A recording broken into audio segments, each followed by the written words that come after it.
In this lecture, we're using Invoke to give ourselves a delay after we crash. Before we reload the level, we're also disabling the player's controls. So let's get started. The problem we've got in our game at the moment is when we crash or when we reload a level, boom, it's quite abrupt. So we want to make a delay and we want to give ourselves an opportunity in that moment to play particle effects and sound effects and have a whole bunch of fanfare going on. And to do that, we're going to use Invoke. Using Invoke allows us to call a method so that it executes after a delay of a few seconds. So the syntax, the way we write this, is we use Invoke, parentheses, and then the method name as a string reference. And we don't like string references in general. It's a bit of a pain because we change the name of our method, it's still baked in there and it doesn't automatically change necessarily. So string references have pros and cons. And then comma, so rant aside, comma, delay in seconds. As I've been mentioning, pros, it's quick and easy to use. It's great if you just want to call something after a bit of a delay.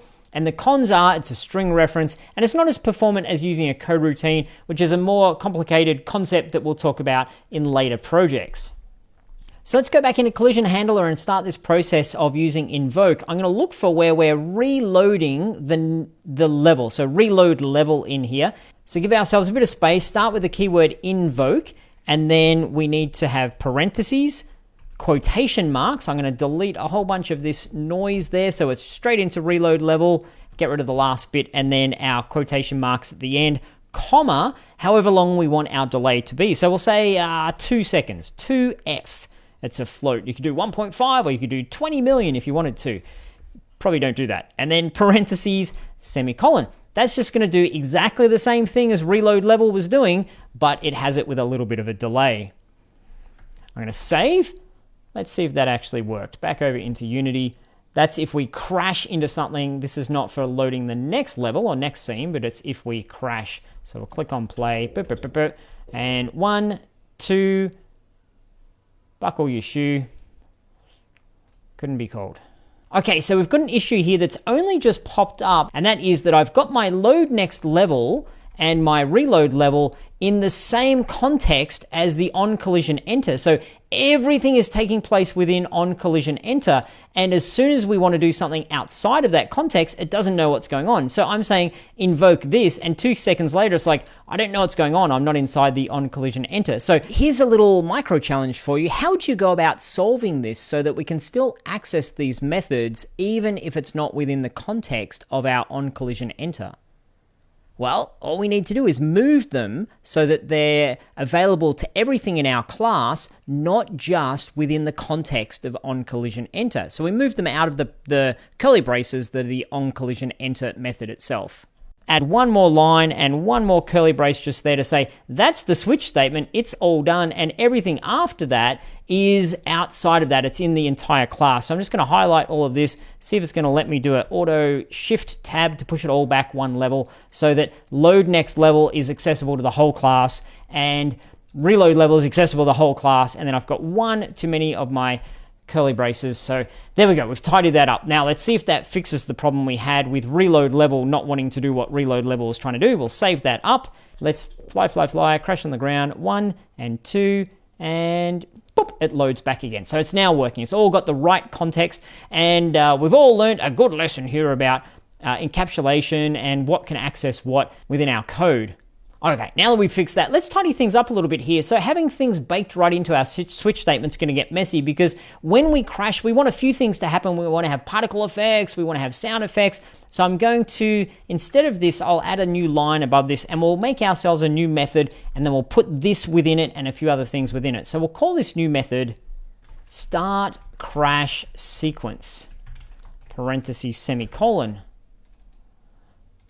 Now, if I click on this and hit control period, we can generate method start crash sequence. So boom, does that just down below. You can see it's created that start crash sequence for us. I'll leave it there for now. I might want to put it down a little bit lower to get my nice order of things going on, but this is close by. You can see it on my screen. So it's added in the private keyword. I'm going to remove that for now just because out of habit, I tend not to have the private keyword in there because I don't need it. And then it's just popped in some placeholder code for us. I'll delete that. I'll grab my invoke reload level, cut that, tidy up my lines, and put that within the start crash sequence. Doing exactly the same thing, we've just now got this as a method that calls that line of code. Okay, so we've tidied that up and we're ready for me to show you the issue that I haven't shown you yet, which is when we crash, click on play. When we crash, I can then whiz my guy around and fly a little bit more, and then the game reloads. So crash and then keep flying, and then suddenly it blinks back into whatever, because I don't realize that I've actually crashed because I can keep moving and keep flying. So I want to disable the controls. I don't want the player to be able to move or thrust or rotate, etc. A couple of ways we can do this. More advanced way that we'll get to in later projects, we could go into movement and we could have a way for our collision handler to tell our movement script, hey, disable the controls. So instead of enable, we can say actually disable them. Or we can have other ways of saying if it's been disabled, then don't let the person push or thrust or rotate, etc. So we can have a relationship between collision handler that speaks to movement. But what I'm going to do here now is a simple mechanism. If I have a look at the player, I can see that within the player, we've got our movement script. I'm just going to close up the things we're not looking at the moment. Rigid body audio source. Okay, so we've got collision handler and we've got our movement script. These are both on the same game object. Therefore, the collision handler can do something as simple as saying, hey, game object, turn off movement. And that's going to be the simplest way in this, while we're still learning coding and all that kind of stuff. It's not necessarily best practice, but it's a nice, efficient, elegant way of us just to say, turn off movement so you can't do any movement. So let's go back into our start crash sequence. Before we invoke reload level, I want to get component. Which component do we need to get? It's the movement component, parentheses, and then dot enabled is the property equals false. In other words, we're saying we're turning it off. You're no longer enabled. You can't do that stuff. And then we reload our level. So let's save, make sure that's working as expected. Click on play. Hop down there. I'm going to crash. Now can I left and right thrust? Nothing happening. Smashing on the keyboard. Okay, so that's great. When you crash, you can no longer do any things. There's a couple of things going on. I'm still thrusting and I'm still making some noise and all that kind of stuff, but that's okay for now. We've disabled movement. That was the first step of what we wanted to do. We'll do more tidy up later on as we're adding particles and sound effects and stuff on those particular crash moments, etc. And the next thing we want to do is the same behavior when we land on finish. So when we land on finish, we want to have it so you can't rotate, you can't move, and we have a delay and then we reload the next level. And that's going to be your challenge. But first of all, what I want you to do is expose our delay in the inspector. And I'm going to make the assumption that our delay for crashing will be the same as the delay for loading the next level. You don't have to do that. You could have two different values for that. But for now, I'm just going to have the one. And using serialized field, make sure that's accessible. And then when we reach the landing pad, make sure we have a delay before loading the next level. So they're the two things. Add a new variable that we can modify in the inspector for the amount of time, and then go through the same process for the finishing pad as we did for crashing. In other words, stop the player's control during the delay and then load the next level. Okay, there's your challenge. I'll see you back here when you're done. Okay, up the top of our collision handler, we'll add a serialized field. This will be of type float, and we'll call this level load delay. You could call it scene load or level load. I'm using the two very interchangeably. I tend to think of these things as levels, and Unity's thinking of them as scenes.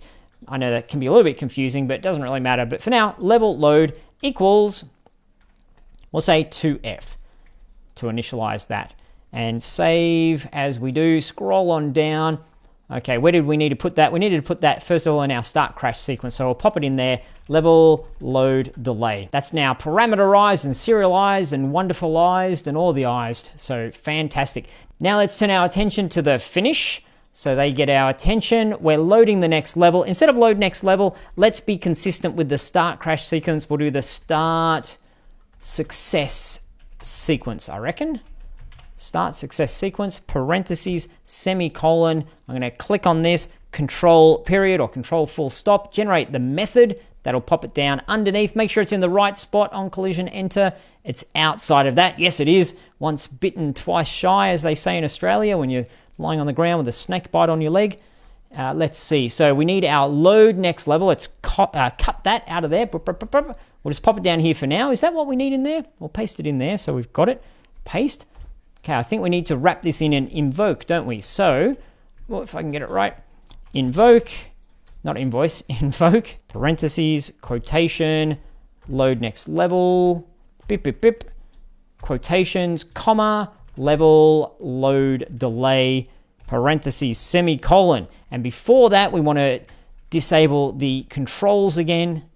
And it's going to be exactly the same as down below. So I'll grab this copy from start crash sequence. We've got our get component movement, dot enabled equals false. Anytime you're doing something twice and doing this copy and paste, take note of that. That means we could potentially create a little method here that we could write once and then use twice. For now, I won't worry about doing that, or else our class is going to get gigantic with all these little one-line methods, but you should pay attention. Definitely if you're doing it a third time, then you should turn it into a method rather than doing the exact same code twice. So we'll save that up. We'll make sure that all these different scenarios are working when I click on play. Let's first of all make sure that when we crash, we have a delay, we can't move. Wonderful, great. Now when I get to the end, I'm just going to bonk straight into it, very unsophisticated, not elegantly, and then it goes to the next level. Excellent. I didn't test that I couldn't rotate and move and thrust. I cannot rotate and move and thrust, and it loads the next level. There we go. We've done all the things that we wanted to do in our code. We might want to make a little to-do note for us to do in here. Start success sequence. We'll put a comment, which is to do, add SFX and particles.